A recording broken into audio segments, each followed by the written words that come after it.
A Russian court has rejected Brittney Griner's appeal of her conviction on drug smuggling. The WNBA star was sentenced to 9 years and could soon be moved to a penal colony to serve out that time.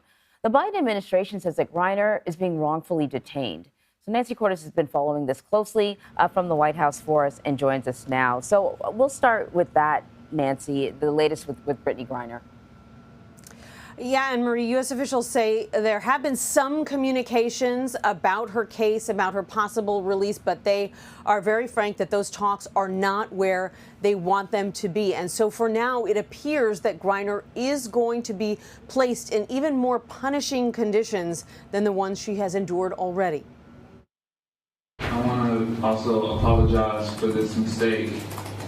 Brittney Griner's contrition didn't sway a 3-judge Russian appeals panel. They upheld her 9-year sentence, informing Griner via live video as she stood in her jail cell outside Moscow. I've been here almost 8 months, and people with more severe crimes have gotten less than what I was given. Griner gets free and throws it down. The WNBA star, who turned 32 in jail last week, will now be moved to a labor camp, where, according to a U.S. State Department report last year, authorities systematically tortured inmates, in some cases resulting in death or suicide. BG's at her absolute weakest moment in life right now. Griner's wife, Sherelle, recently told Gayle King she fears Griner is losing hope. She's like, saying things to me like, my life just don't even matter no more. The 2-time Olympian, who played in Russia during the WNBA offseason, was arrested at a Moscow airport back in February in the run-up to Russia's invasion of Ukraine for possessing less than 1 gram of cannabis oil. It's been very, very stressful and very traumatic to my mental and psyche, being away from my family and not being able to communicate. It's been about 4 months since the Biden administration first proposed a prisoner swap. Griner and another American, Paul Whelan, possibly in exchange for Russian arms dealer Victor Bout. We've not been meeting with much positive response, but we're not stopping.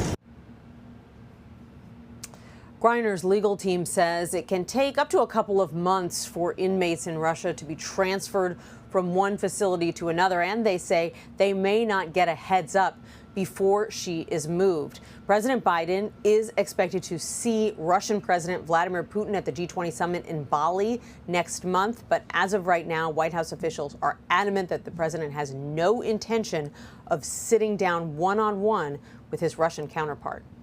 Nancy, in the summertime, there was talk of a possible prisoner swap. It was going to involve Griner and another American prisoner, Whelan, and a Russian being detained here. Whatever happened to that? I shouldn't say detained, serving time here.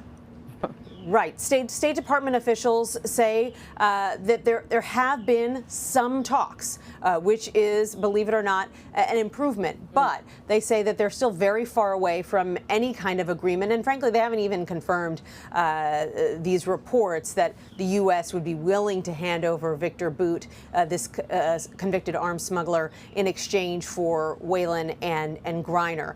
So there is at least a line of communication that's open. U.S. officials say that's a positive sign, but no indication at this point that Griner is coming home anytime soon.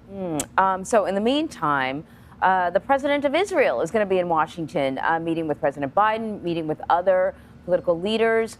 What can we expect will be sort of top of mind during their discussions?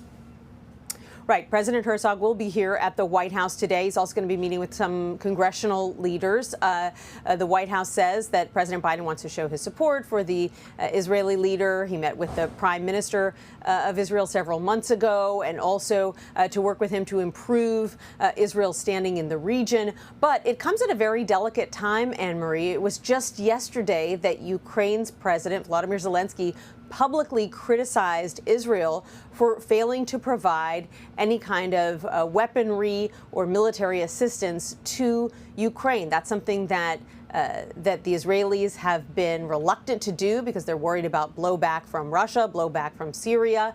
But at the same time, there are reports that the Israeli president, rather, when he comes here to the White House today, is going to come bearing some intelligence showing that Iranian suicide drones have actually been used by the Russians to conduct attacks in Ukraine. So this is something that the Russians have denied, the Iranians have denied. Now, reportedly, the Israelis say they have evidence that that's not true, and they appear to be hoping to show that even if they're not providing weaponry, that they are providing humanitarian assistance to the Ukrainians and some intelligence as well. Yeah, and of course that information could have an impact on the possibility of reviving any sort of nuclear talks with Iran, which is sort of another sort of fallout from any sort of information that Israel could provide. Nancy, thank you very much.